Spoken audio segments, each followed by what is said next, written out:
Mereka berdua itu kan masih sama-sama muda. Nah, makanya masih sering Turun dikit Rip, sorry Rip. kadang-kadang Thank you. ada sedikit problem, masalah, macam-macam. Itu ya kita kalau dia minta nasihat kita nasihati, itu aja.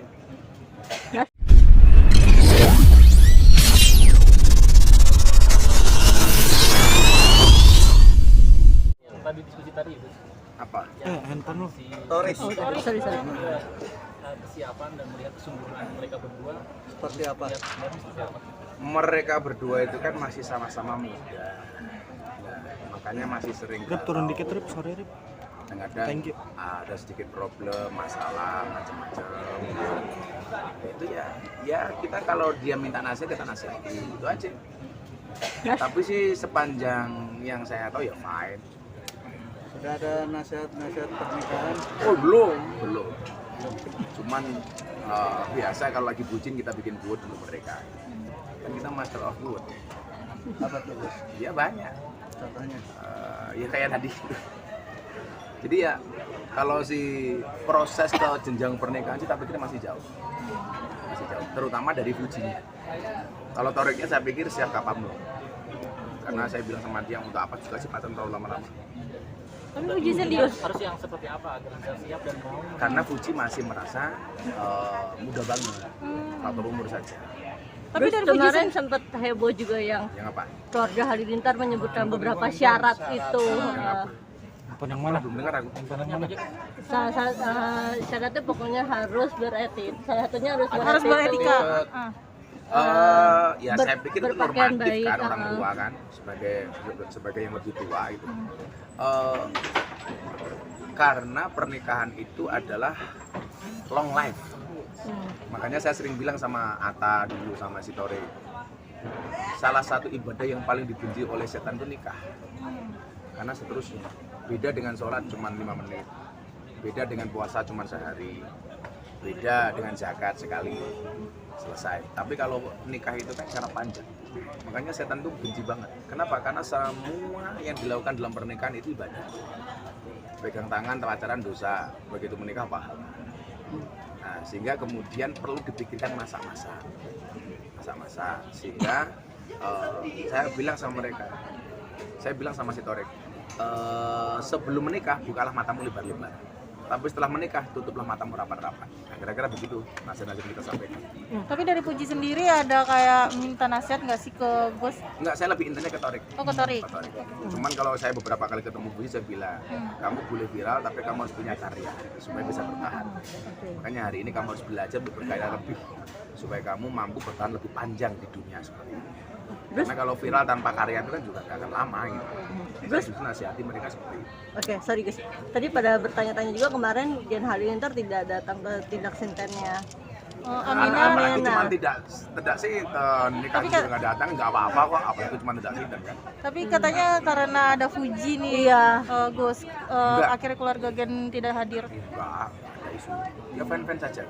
Ya artinya yang pas akan nikah aja karena keadaan pandemi waktu itu si Ara juga orang tuanya nggak datang kan. Apalagi cuma tidak sinten yang sifatnya budaya saja. Jadi nggak ada masalah. Terus atau mungkin karena budaya itu dari ortunya atau mungkin Saya pikir nggak juga. Tapi setahu saya memang tidak sinten itu lebih kepada keinginan Mas Anang. Karena saya ketika ditanya ya saya pikir bagus itu. Itu bagian dari cara mempertahankan kearifan lokal. Karena kalau enggak ya hilang gitu. Walaupun sifatnya tradisi dan budaya dari Jawa Tengah, dari Jogja lah.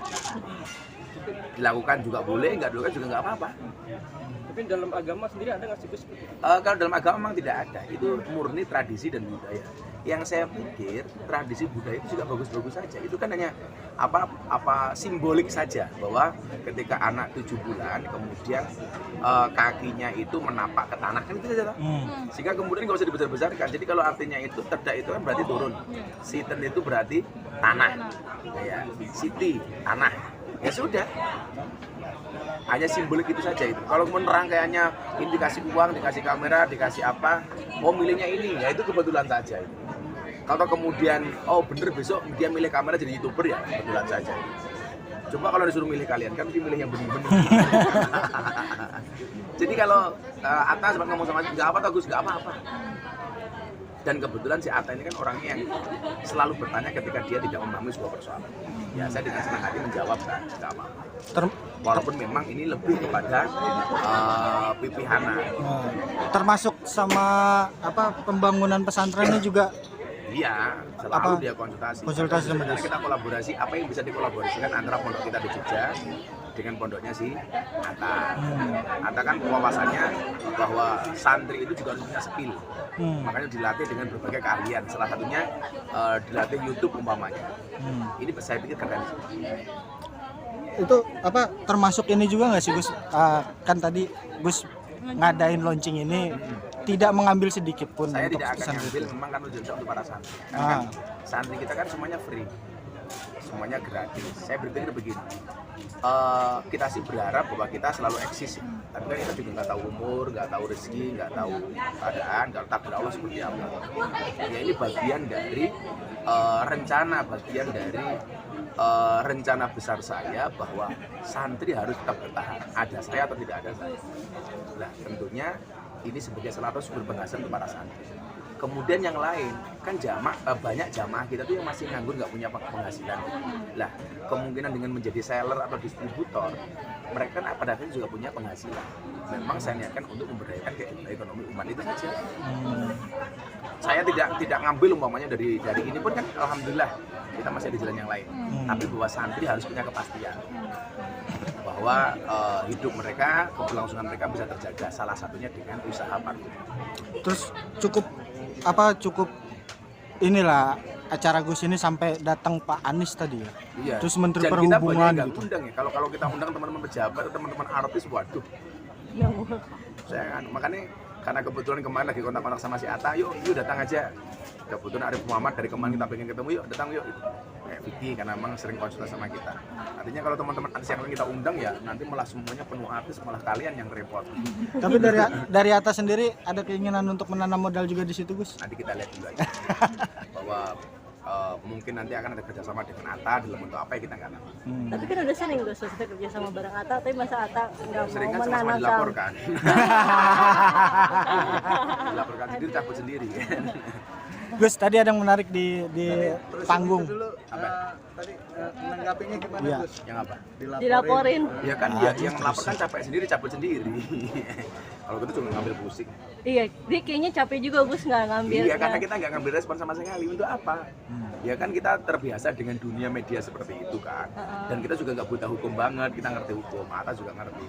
Gimana Gus? Sudah biarin aja tahan. Kalau kemudian katakan ada saran mereka mau nyabut harus kolaborasi ya. Kita kolaborasi dalam hal apa? Tapi Kalau saya mendoakan mereka ya siapapun saya doakan. Termasuk sang pelapor juga kita doakan. Tapi ngomong-ngomong kenapa sih Gus Atta men-take down video itu? Ya mungkin dia merasa bahwa ini kurang memberikan edukasi gitu. Makanya dia bertanggung jawab secara moral karena dia pemilik akun, pemilik channel.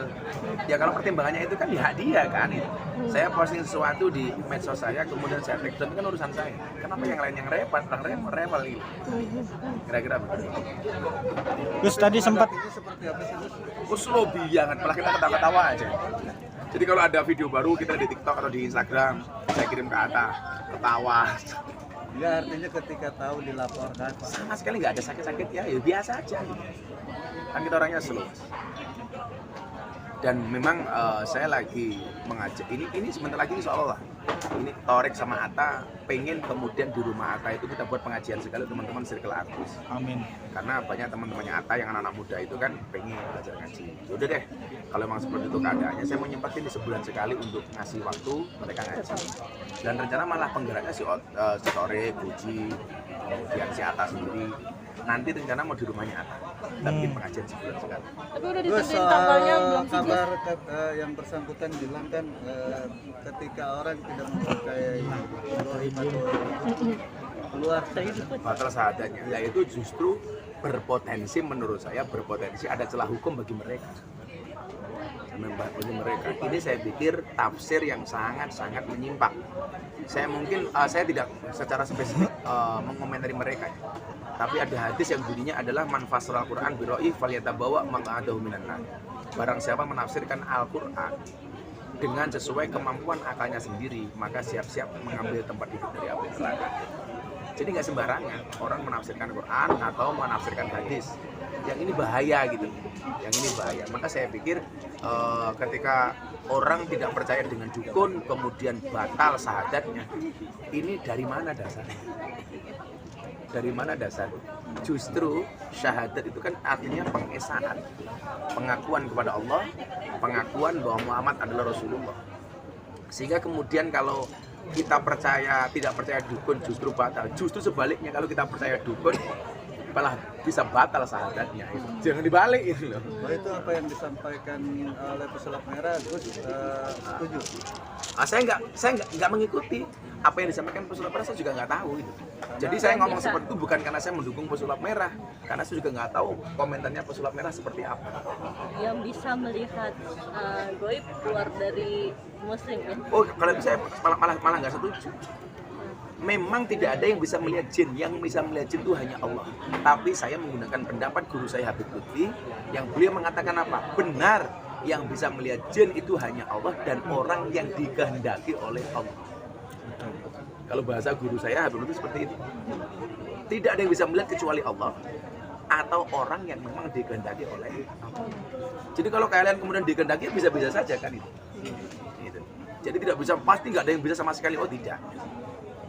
Makanya dalam hal itu memang banyak perbedaan penafsiran. Dan akhirnya mencuat mahasiswa juga yang aktif membuat sebuah laporan. Itu makanya kan saya bilang, karena itu berpotensi orang nggak percaya dengan dukun batal syahadatnya. Kalau saya malah sebaliknya, orang yang percaya dengan dukun, mempercayai omongannya, faqad kafara bima unzila ala Muhammadin, malah justru berpotensi gugur syahadatnya. Harus syahadat lagi. Makanya ada hadis yang bunyinya jadidu imanakum biqauli la ilaha illallah Muhammadur Rasulullah. Perbaharulah imanmu dengan kalimat la ilaha illallah Muhammadur Rasulullah. Artinya selama ini yang kita sampaikan itu berbasis dalil gitu, berbasis hadis, berbasis ayat, tidak serampangan. Makanya saya tidak terlalu menanggapi gitu loh. Nah kalau saya nanggapi yang kemudian orang berpendapat tanpa dasar untuk apa? Kan gitu. Makanya kalau kita harus menanggapi harus pakai dasar. Doakan saja, mudah-mudahan parfumnya rame. Amin. Ya, bisa untuk ngopeni santri. Amin amin. Terus tadi sedikit lagi persiapan Gus nanti untuk jadi saksi pernikahan Budi dan Torik. Luang lamaran aja belum kesaksian. Tapi ketika nantinya nih Gus, Nanti gimana? Ya kalau dituju ya siap-siap saja kan. Karena kebetulan kita dekat-dekat dengan Torik, sebagaimana kedekatan saya dengan si Atta. Kalau toh kemudian akhirnya mereka berjodoh, ya kemudian minta saya untuk membantu pernikahannya si Torik sebagaimana saya membantu kakaknya, ya kita siap-siap saja. Dengan senang hati ya Gus. Cuman kan perbedaannya dulu adalah kalau saya dengan Atta itu baik dengan Atta maupun dengan Auranya kita dekat. Cuman kalau Torik dengan si Budi ini, saya lebih dekat kepada si Toriknya. Jadi kalau dulu kedua belah pihak, baik antara pihaknya Atta maupun Arel, sama-sama minta tolong kepada saya. Aurel melalui pipihnya, sementara Atta langsung kepada saya. Kalau ini kondisinya agak berbeda, karena yang dekat dengan saya si Torik. Gus kalau melihat ada persyaratan-persyaratan yang mungkin agak memberatkan dan itu menjadi pro dan kontra sebelum Apa coba yang memberatkan apa? Coba. yang apa namanya yang melamar harus datang ke sana terus mempersiapkan apa segala macam apa yang diinginkan pihak sana itu termasuk membebankan dan memberatkan Enggak, yang maksudnya biasa itu siapa? pihaknya siapa? yang dari Puji, yang dari wanita. Nggak terima maksudnya seharusnya yang datang kan yang melamar kan Torik ke Puji ini dibalik dari Puji harus mendatangi keluarga Itu pendapatnya siapa? pihak dari sana pihak Haji Faisal. Nah mungkin kalau hal itu agar tidak terjadi Yang berhak melamar itu kan memang laki-laki. Laki-laki meminang, perempuan dipinang. Wala junaka alaikum fima arratum min khidbatin nisa'i au aknangtum fi anfusikum. Diperbolehkan untuk melamar, kalau nggak bisa didiamkan di dalam hati, diempet. Tapi biasanya kalau ngempet biasanya jerawatnya banyak. Betul. Jadi yang melamar memang laki-laki. Laki-laki melamar, perempuan dilamar. Itu. Sama hanya perempuan nggak bisa mencerai, bisanya mengajukan gugatan Cerai. laki-laki menceraikan, perempuan diceraikan. Kalau perempuan pengen mencerai ya nggak bisa, bisanya mengajukan gugatan. Samanya dengan meminang dan dipinang, cowok meminang, cewek dipinang. Itu memang peraturannya seperti itu. Walaupun memang di beberapa daerah ada yang ngelamar itu yang cewek, itu budaya. Biasanya budaya. Budaya. Ya siap, kamu mau nikah lagi juga siap. Tapi dari keluarga Gen sendiri ada nggak sih omongan ke Gus? Belum, yang komunikasi sama saya si Atta sama si Torik. Oh. Dari Ibu Gen atau apa itu? Enggak, Kalinya belum. enggak. Dari ini kan memang saya berencana ketemu dengan bapaknya si Atta. Karena memang kebetulan kita punya sama-sama kesamaan soal ziarah wali, ziarah kubur. Bapaknya Atta tuh kan soalnya begitu, ziarah wali Songo. Lah kita punya kesamaan di situ. Makanya Atta bilang, Gus ini pokoknya kalau ketemu bapak pasti cocok. Begitu juga sebaliknya. Karena kebetulan sama-sama sibuk ya. Ini aja Atta bisa datang kan saya udah pesen waktu sama dia udah 15 hari yang lalu. Waduh. 2 minggu ya. 2 minggu. Kalau enggak kan dia tahu sendiri aktivitasnya padat. Semua tahun juga sama. Sama. Gitu ya. Oke, Gus, terakhir. tentang Fuji nih. Tadi kan udah memperkenalkan Fuji ke keluarganya, cuman kan ke orang tuanya belum nih. Seperti apa nih, bisa ada surat ke Gus nggak sih untuk membantu gitu? Enggak ada soal omongan itu ke saya. Tapi yang jelas ya itu mungkin etikat baiknya si Torik pengen hubungan lebih serius kira-kira begitu. Karena menikah itu kan tidak hanya 2 orang tapi 2 keluarga. Itu ada rasa kesulitan nggak sih dari Torik Gus mungkin Gus untuk memperkenalkan? Enggak sih, mereka juga akhirnya udah kenal kan. Tapi sejauh mana kenalnya itu yang saya belum tahu. Untuk ketemu mungkin belum pernah Gus ya? Belum. Akhir Kalau saya juga ketemu Fuji terakhir di event Sawaran MS dulu waktu itu kan udah lama dengan si Fuji nggak ketemu. akhir-akhir ini Torik suka nanya-nanya gak sih Gus, maksudnya kalau di depan penghulu apa yang harus hafalan, apa yang di ini gitu. Nanti kalau udah lamarannya baru tak kasih tahu. Oke, Gus, terakhir dari aku, ini berkaca kepada Aurel. Maksudnya kalau mau jadi keluarganya Gen Hadinata tuh harus kayak Aurel, sorry, tertutup. Kita lihat dan keluarganya Gen juga Faktanya apa? Dulu si Atta tidak pernah memaksakan Aurel untuk menggunakan jilbab. Dan itu tidak pernah dikonsumsikan sama saya. Saya bilang kalau kemudian Aurel harus berjilbab, biarkan kesadaran dia sendiri. Dan akhirnya terbukti kan. Karena kita nggak pernah tahu masa depan seseorang. Kemungkinan juga bisa sama dengan si Fuji. Nggak perlu dipaksakan. Kalau memang padahalnya tumbuh kesadaran, ya itu kan fine. Kira-kira begitu lah. Sama lah kasusnya dengan si Aurel. Pokoknya jangan dipaksakan. Siap. Oke ya. Terima kasih Gus.